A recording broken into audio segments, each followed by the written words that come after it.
Alhamdulillah, Alhamdulillahi wassalatu wassalamu ala Rasulillahi. Assalamu alaikum wa rahmatullahi wa barakatuh, everyone. Inshallah, in our today's lesson of Arabic grammar course, we'll do grammatical analysis of Surah Al Ikhlas. Let's begin. A'udhu billahi minash shaitanir rajim. Bismillahir rahmanir rahim. Kul huwallahu ahad. Our first word is kul. Kul is fail amr. As we know, in Arabic language, every fail has three forms: Madi, Mudare, and Amr. Amr means command. Qala is Madi, Yaqulu is Mudare, and Kul is fail Amr. Secondly, as we know that in Arabic language, every fail has a built-in file or subject. In this case, this Kul has a built-in file, and that built-in file is Anta, which means you. Basically, Allah subhanahu wa ta'ala is commanding to Prophet sallallahu alaihi wasallam that, O Prophet, you say. Now, think about this. If you command someone, say, a natural question is, what? What I need to say? And we have learned this principle that in Jumlatul Failiyah, information of what, why, where, why, and how, all of this information is called maf'ul, which means that now you are going to get information about maf'ul. Let's see what we have got here. This next word is huwa. Huwa is one of the independent pronoun. And please remember this principle. Whenever any independent pronoun comes in a sentence, it is a sign that a jumlatul ismiyah is going to start, in which this independent pronoun will become the mubtada. So this will become your mubtada. And now you need its khabar. Allahu ahadun. Please pay attention. We know that khabar can be one word or khabar can be a complete sentence. In this case, these two words, Allahu ahadun, are playing the role of khabar for this huwa. And in this, inside of these two, Allahu itself is a mubtada, and this ahadun is the khabar. Okay, Allahu ahadun. Ahadun means one and only, or a unique one. Allah is one and only. Allah is uniquely one. Okay, so this huwa was the mubtada, and this entire thing, Allahu ahadun, is the khabar of huwa. Huwa means he. And whenever your khabar is a complete sentence, after mubtada you can put a comma. So huwa, which is mubtada, he, and then comma, Allahu ahadun, Allah is one and only. He, Allah is one and only. Clear? Now, you remember that I said in the start that when you say kul, say, the question is what I need to say. Now you have got the answer. You need to say he is Allah, one and only.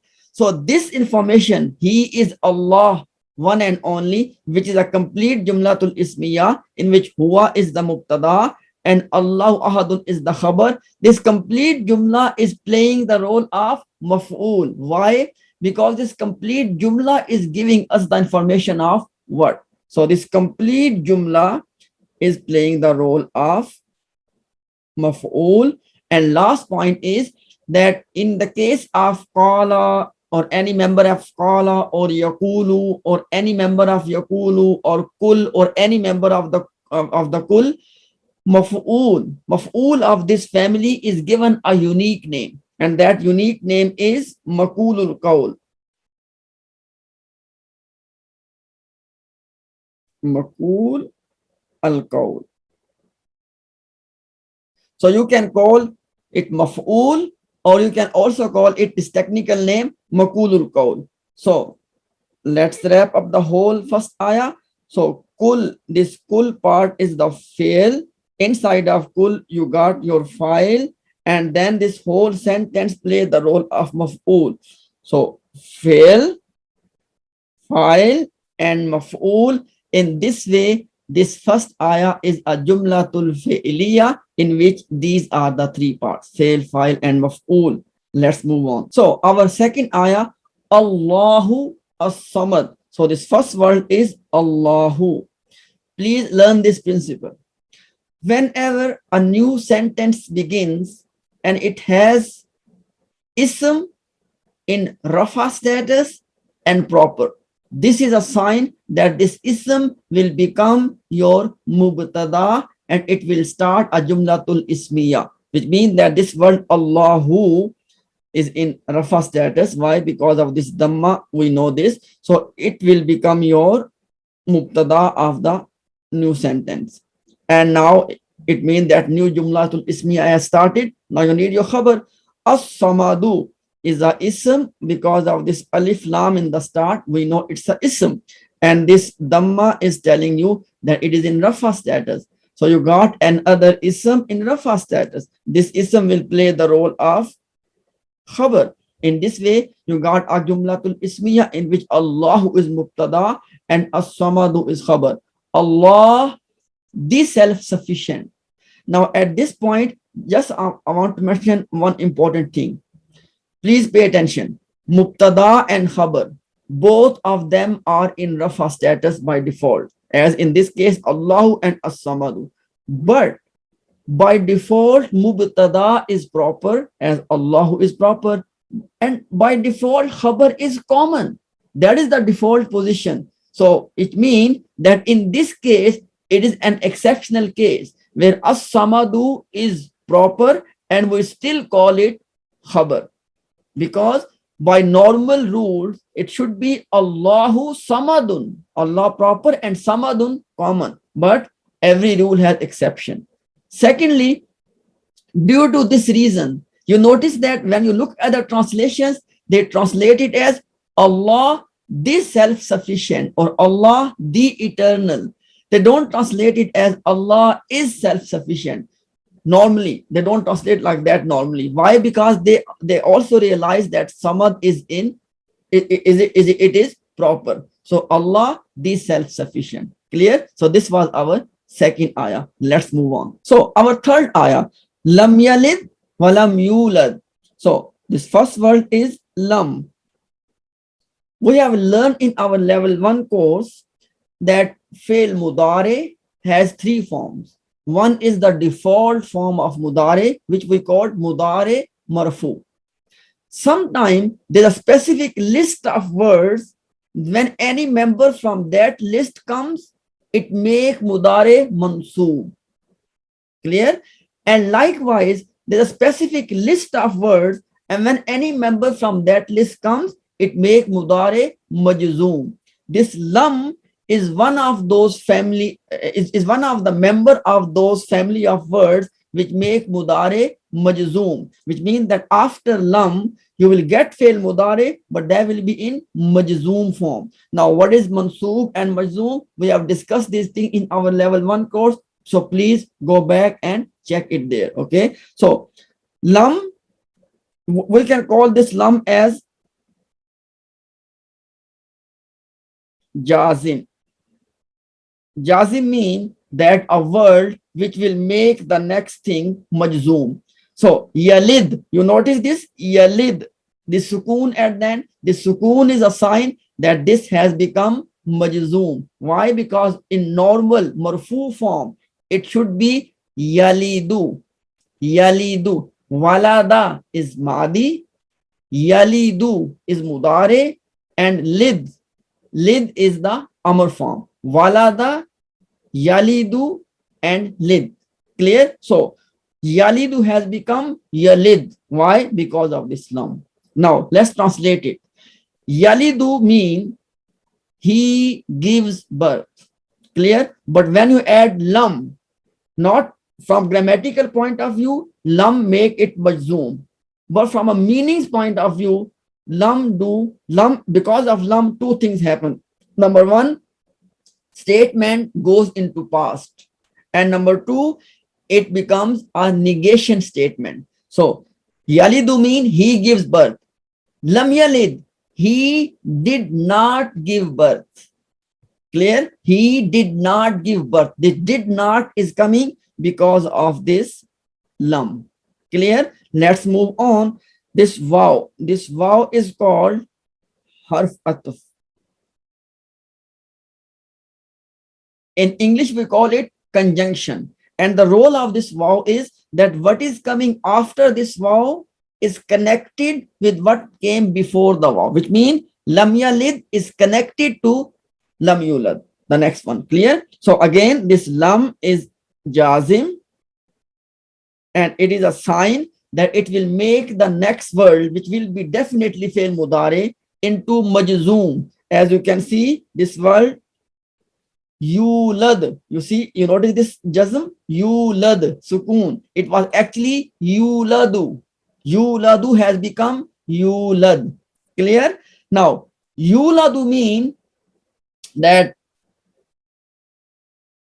he was begotten. Yuladu mean he was begotten. But when you add lam, it will negate it. He was not begotten. Clear? So lam yalid, he did not beget or he did not give birth. And lam yulad, he was not begotten or he was not given birth. Now let's join it all together. Lam yalid wa lam yulad. We can say he neither begets and nor was he begotten. Clear? But I have given you the analysis of the every single word individually as well. It was actually yalidu wa yuladu. This first lam make it lam yalid. This second lam make lam yulad. Clear? And this was the analysis of this ayah. Let's move on. So our last ayah, walam yakullahu kufuwan ahad. Once again, this vow is same harf atf, conjunction, which means it is telling us that this sentence is connected with the previous sentence. Clear? Again, this lam is a jazim, which means that it is going to make the next fi'l mudare into majzoom. As you can see, this yakun, yakun, the actual word was yakunu, yakunu. Yakunu has become yakun. Why? Because of this lam. That is one point. Second point is we had a complete lesson on this kana construction, because kana is the mudarif, is the madi form, yakunu is the mudari form, and kun is fail amr. These are these three forms of this kana construction. And we have discussed in detail our kana construction. And in a nutshell, what we have learned is that in kana construction, when any member of the kana family comes, we give it label of fail naqis, because the whole kana family is fail naqis. Why? Naqis means incomplete. So it is a incomplete word. Why? Because it does not give a complete. For example, kana mean he was. Now he was what? You see, even though it's a fail. Why? Because was, element of time, tense, was. Okay. And whenever a word has a time element, it will be fail. But because this kana or yakunu or kun is not giving us any complete message, so that's why we call it fail naqis or incomplete verb. So whenever any member from this family comes, we call this family member as fail naqis, and then we look for two things: ism of this family member and khabar of this family member. Clear?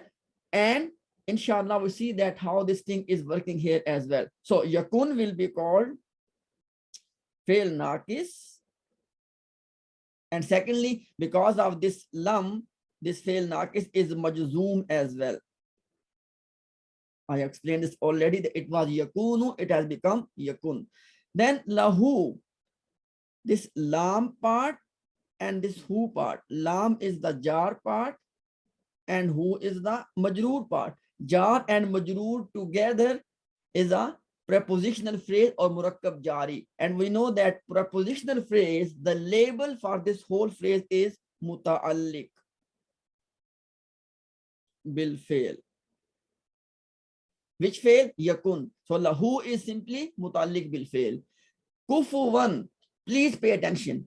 In this kana construction, when you get an ism in nasab status, one more time, in this kana construction, when you get an ism in nasab status, that ism will become the khabar of this family member. And which family member? In this one you have yakun. So khabar of yakun. If you have kana, you call it khabar of kana. If you have yakunu, khabar of yakunu. So whatever you got, you name it like that. So because you got yakun, so kufuwan became the khabar of yakun. Now you only need one more thing, and that is ism of yakun. Let's see. Ahadun. First of all, ahadun is the ism. What is the sign? This tanween. And in which status? Rafa status. Yes. And the rule is, in this kana construction, if you get ism in rafa status, that ism will become the ism of kana. And in this case, ism of yakun.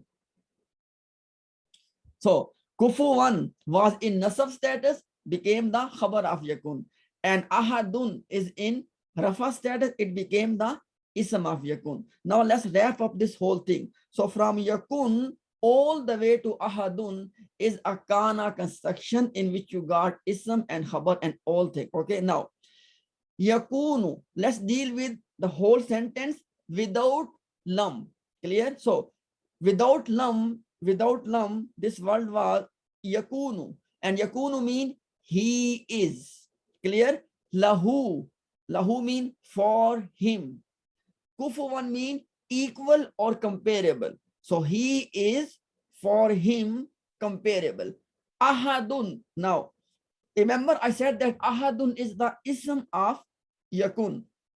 And ism of yakun mean that the built-in he, yakun, I said yakun, he is. So this built-in he will be cancelled.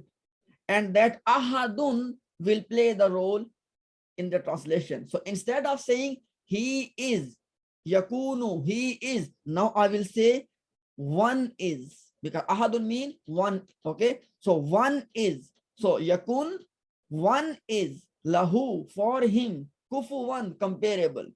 Let's make a proper sentence. There is one comparable for him or to him. So this is the sentence without lam. There is one comparable to him. Now let's bring lam into discussion. And lam will do two things. Number one, negation. And number two, it will take it into the past. There was no one. There was no one equal or comparable to him. Normal sentence was, there is one comparable to him. But when you add lam, there is no one. There was no one comparable to him. Lastly, because this ayah is about Allah subhanahu wa ta'ala, and when in case of Allah's names and attributes, we do not translate in the past, we still translate, despite lam, we still translate it in present. So instead of saying there was no one comparable to him, you will say that there is no one comparable to him. Clear? So this was the whole discussion of this last ayah. Now let's look at the whole surah in one glance.